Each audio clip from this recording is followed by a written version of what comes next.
So what's the admin problem in a state agency? Well, it's something called RPE, which is something some of you might be familiar with, but lots of you won't. It stands for revenue per employee. And it's not something that most estate agents even really take into account. But revenue per employee is an efficiency ratio used by proper companies to determine the revenue generated per individual working at the company. The revenue per employee ratio is important for determining the efficiency and productivity of the average employee in a business. Now, this is really, really key for the new age of estate agency because no one tracks any of that stuff at the moment. When we want to expand, what happens is we're going to need more staff. If you were to take on more properties, you need more people to deal with the inquiries, to qualify the applicants, to do the viewings, to do the valuations, and so on and so forth. And as the company gets bigger, the workforce gets bigger and bigger and bigger. So the revenue per employee isn't actually going up that much. If you look at some of these companies, I mean, off the charts, companies like Apple and Netflix, 1.9 million per employee. Well, we're obviously not going to reach those kind of levels. But even down the bottom, you can see companies like McDonald's and Coca-Cola. And what they're focusing on is how to raise revenue per employee. So when McDonald's introduced their touch screens, their revenue per employee started going through the roof, which obviously means profit starts going through the roof as well. The next photo that I'm going to show you is one that I picked up off of social media recently from a friend of mine who posted it. I'm sure he won't mind me showing you, but it's estate agency back in 1984. And it's quite a funny photo, but when you really look at that picture, like you've got a couple of negotiators, a manager, probably an administrator, you've got like the senior negs, and behind them they've got their photos on the wall. You skip forward to today's world, nothing's changed. There's almost 40 years between these two photos. No one's changing the processes that are going on inside a estate agency. Okay, some things have been forced on us to change. We never used to have portals back in 1990 or when this guy was in a estate agency in 1984. Never had portals, but we had ways of advertising property. But the structure inside the business, the work that's being done is the same as it was 40 years ago. It's not right. So you need to ask yourself some of these questions. Are you still performing the same tasks as just even 10 years ago? Things like registering applicants, qualifying portal leads, property matching, posting stuff on social media at random times, sending marketing emails out of your day, preparing property details. All of this stuff was being done 20, 30 years ago. It doesn't need to be done manually anymore. On top of that, there's something called a pandemic effect. So with previous pandemics, they accelerate at great speed the innovation that takes place. If you go all the way back to the Great Plague, that's the birth of clocks and the way clocks work in our modern society, keeping track of time, because so many people died that actually getting people to do agriculture and labor work was quite difficult. There weren't enough people. So they needed to keep track of how long these people were working for, because wages started going up. If you look at 2002, a company like Amazon was actually in quite a lot of trouble. 2002, 2003, they exploded in 2004 because SARS was a big part of that. A lot of people started to switch to e-commerce, buying things online. So what's going to happen now? We're finding ourselves in the middle of this pandemic. Hopefully we're on the way out of it. Who knows what lies ahead, but fingers crossed. But even with this, if you look at the rise of e-commerce, people using the internet to buy things, yep, it was on a steady increase anyway. But when coronavirus came, it went through the roof. Understandable, we were all in lockdown. That graph's actually moved on from there now, dropped again and has risen up even higher. But the world is changing at an extremely fast pace. People who would have never even dreamed of using Zoom and things like that are all now completely into that idea. If you accepted slow internet before the pandemic, it's just not an option anymore. You can't have it. Working from home has become normal and nobody's going back. All right. I mean, don't get me wrong. People may go back to offices. They may go back to, a bit of both, but this has taken place now. Things are going to change in people's minds at an accelerated rate. All of these tools, you've probably found yourself using some of these at some point when maybe a year ago, it wasn't even something you would have considered.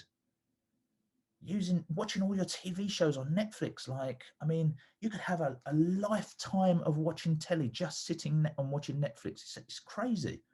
Getting things delivered the next day. Regularly, the outside of my house looks like Boxing Day with these Amazon boxes. It only used to happen once a year. It's like every day now. I know the Amazon guy. People have got machines where they're working out from home. All of this stuff has become the norm for people. And so a year ago, that wasn't the norm. Don't get me wrong. People were doing it, but it wasn't the norm. It seems as if we've spent the last decade just preparing for this moment. But an even newer wave of innovation is coming our way that will spawn out of this. Historians will likely mark today's coronavirus as the spark for long-term societal change. So, do you really think that we can just continue to do this forever and get away with it? It's not going to happen. 40 years we've had the same thing going on. It's not going to last forever. With the world changing so fast around us, I'm not sure that just sticking your head in the sand is going to be the best tactic, or that using software built for computers like this is going to be the best tactic for us. I also don't believe that believing shit like this is going to be the best tactic. I regularly see people on social media talking about get on the phones, phone people, phone people, phone people. Now listen, I don't have anything against getting on the phones, but don't talk to random people. No one wants a fucking random phone call. If your phone rings and it's an unrecognized number, you ain't answering it. Okay, so you might make you feel happy as a boss that your team are doing stuff, but they're really wasting your time and money. Are you ever happy to receive a random phone call?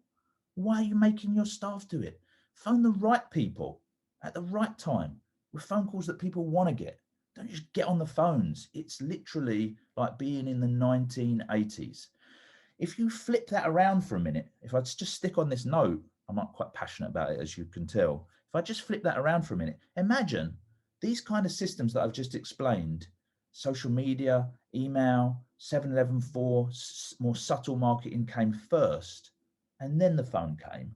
You wouldn't even consider interrupting people to just ask them about random shit they don't want to talk about. Even the sea of prop tech new ideas in a state agency are really just old ideas with a new coat of paint over them. Some of the ones I've seen are they just baffle me. So there's one recently that was released from one of the big estate agency networks. In a world of personalization, they made this amazing social media tool that will help you put properties in front of people that don't want to see them. Amazing.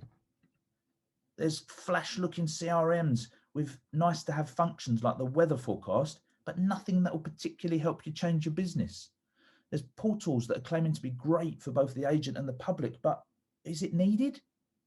The public seem perfectly happy with their portals. Systems that will let you send WhatsApp messages instead of SMS messages, but without any understanding as to why. Why do we want to send a WhatsApp message instead of an SMS? I can tell you a 1,000 technical reasons why an SMS might be better.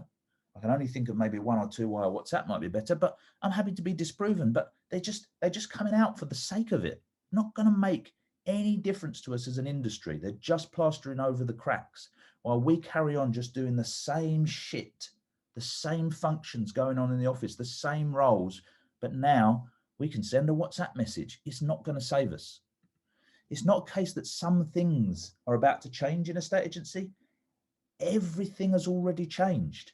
It's already changed. You know it's already changed. Your whole world's already changed. It's just a question of whether you can catch up, or you can just continue doing this until the end. So this busy full admin problem leads us on to a service problem. So how does the service problem work? Well, the new age of estate agency isn't just about having a really fancy office. It doesn't really matter where you work, it's about how you work. So I believe the new age of estate agency is one where agents can be as vital as they used to be. But it's going to take a little bit of a shift in terms of mindset and technology as to how agents get themselves back there. If you think about the first age of estate agency, agents were vital because we had the buyers and the tenants. So even back then, the money was flowing to the data. If I think back to when I was an agent, we'd take on a property and yes, it'd go in the paper, but there's only a certain amount of slots. So not every property is going in the paper. You'd have to rotate your ads. There's only a certain amount of window cards. So not every property is going in the window. They'd have to rotate those. So people needed to be registered with estate agents if they were serious about looking to buy or rent a property, because we were the ones who would tell people about those properties. And if you were a landlord or a vendor, you need an estate agent in order to get your property out there to the most amount of people. In the current age of estate agency, unfortunately, rightly or wrongly in my opinion, agents are seen as just viewing bots, as everyone has got access to the buyers and the tenants by using the portals. But that's the view from the seller's point of view. I just put my house on Rightmove. All the buyers and tenants will get notified about it, and then they'll all come flooding in. And yeah, you can do the viewings, but what else do you do? Which is crazy. So estate agents are not being seen as vital in that process. They're being seen as a something that I have to have, but I'd rather not, which has even given rise to some of the online agents taking advantage of that stance. Why did this happen? Well, it comes back to property registration. It was a great function that came in when computers arrived in a estate agency. Back when I was an agent, we used to have a little applicant box, very similar to the one I've got on the screen. And someone would come in and register with you. You'd write out their details. You'd have a chat with them. You'd put down some sort of criteria as to what they were looking for. But then it was your job to match them up in your head. When your valuer came back and said, oh, we've taken on this house, you'd either go and see it, or from what they'd said, you'd think, oh, I know some people I might speak to about that. Then along came computers, and it sounded great. You can have thousands of applicants in this system, and it would just match them automatically, and it will send them the properties. But it doesn't work anymore. It's awful in today's world. The matching doesn't work properly. It sends the wrong things to people. It's clunky. It has to be done manually. I can be registered on your database, and unless someone's run a match, not get told about properties. And all of this leads people to find their properties on Rightmove. Or more to the point, they get their property search updates sent to them from Rightmove. And they just let you know when they want to view one of them, like you're an inconvenience in the middle. This isn't because agents are not required and that the portals are better, but because agent systems are making them look incompetent. In today's world of incredible innovation, stuff that would have seemed just sci-fi not so long ago, we've got things like virtual reality, self-driving cars. My son's got a pair of glasses, normal glasses, that talk to him. He can listen to music through them and make phone calls. Artificial intelligence, machine learning, crazy stuff going on. In that world, in a estate agency, it's pathetic and embarrassing that as a member of the public, I can't even register into your database online. It's ridiculous. It requires manual work for someone at your end to actually input the data. And they skip things and they just put little bits in, and it's just bullshit.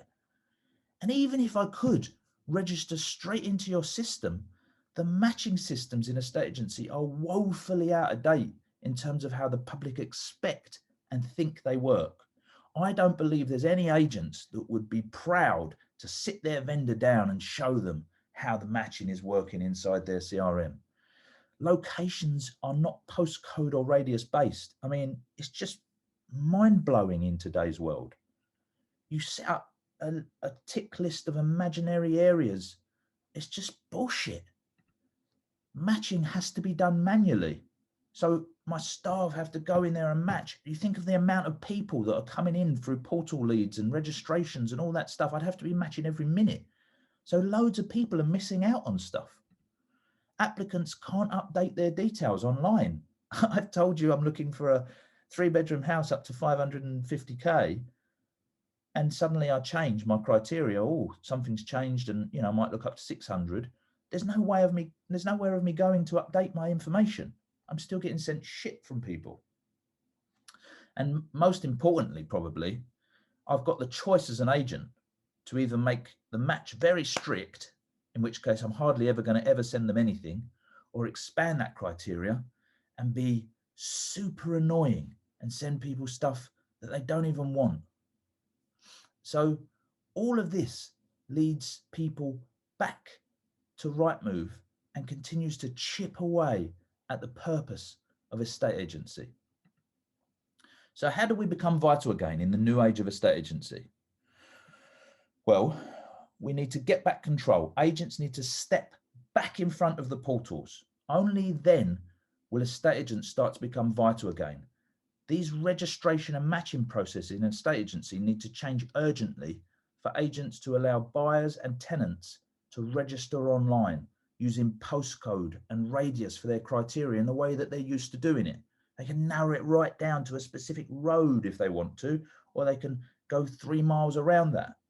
But critically, property matching needs to be reinvented for agents too, in order to provide a worthwhile and better service than the portals.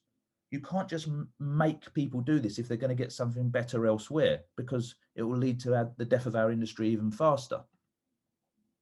With these functions in place, agents will once again be able to place a delay between their database being notified and the portals notifying people. If this can be done urgently, then soon agents and the public, they won't need portals. I know that many of you might think I'm mad by saying that. Believe me, I'm used to it. Over the last 5 years, lots of agents have thought I was mad with lots of the things that we've brought to them. But just remember, anything can happen, right? It's not unthinkable that the portals wouldn't be needed. So in a world of ease, properties and advice will find me. That's why portals wouldn't be needed. In a world of personalization, stuff finds me. I don't know how, you don't know how, but it just seems to find me. And it all goes back to those systems that we spoke about at the beginning. How often have you thought to yourself, oh, what a coincidence. I was just looking for something like that. I've had people come up to me and say, I bought your book. I wasn't looking for it. It just popped up. What a coincidence that happened, right? So in that world of personalization, it also becomes very annoying very quickly if the wrong properties and advice comes to me. So those systems will need to rethink property matching as you know it. Agents will also need smart systems that allow people to specifically change their criteria inside your database, or even suggest changes to them for better results. This is the norm in everyday life now. So once you're offering this level of service, it won't matter how cool your competitor's office looks. It will be glaringly obvious just how old-fashioned and antiquated they are, and of how little importance they are to the buyers and the tenants, and therefore to the sellers and the landlords. So simply put, they won't be vital to finding the right buyer or tenant, but you will. Blockbuster continue to tart up their stores, but Netflix beat them on technology. So even the most spaceship-like looking estate agency that looks like they're super forward thinking is about to look very outdated very quickly when others around them start offering these kind of experiences using technology. Centralized lifecycle systems will solve the marketing problem we spoke about for agents and let them start to do marketing in a smarter way. Using automation and tech inside that lifecycle system will solve the admin and the revenue per employee problem, as you can automate mundane tasks. And this in turn will solve the service problem and make estate agents vital in the process of buying and selling for many years to come. Regardless of who wins the battle between you and your competitors, with these steps forward, we can be sure that we'll still have an industry to battle over. So this isn't a software choice. This webinar that I've done at the beginning of this isn't about what software shall I go with. It's a way of working that will decide the eventual fate of our industry, not because I say so, but because it's exactly how pretty much every other industry has evolved or died. It's not this is an idea I've had. This is documented. This is history. So I genuinely hope that you found some useful insights in that webinar. If that struck any chords with you and you'd like to know more about how it's almost impossible to survive in business these days without a centralized data system, you might enjoy my book, The Estate Agency Revolution, which you can buy from Amazon. If you're going to buy it, then please search for it on Amazon as opposed to Google, as for some reason, Google takes you to an out-of-stock version.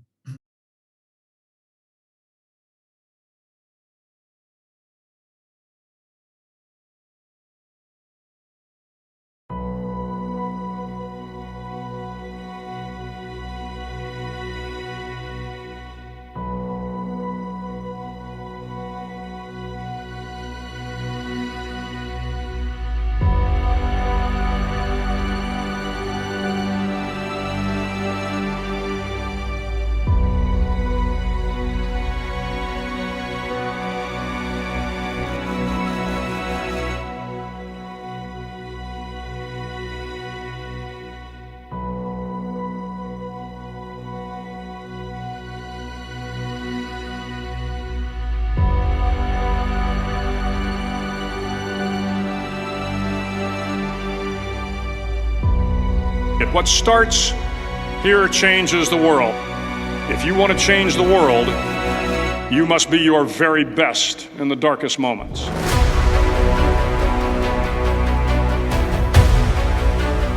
For the boat to make it to its destination, everyone must paddle.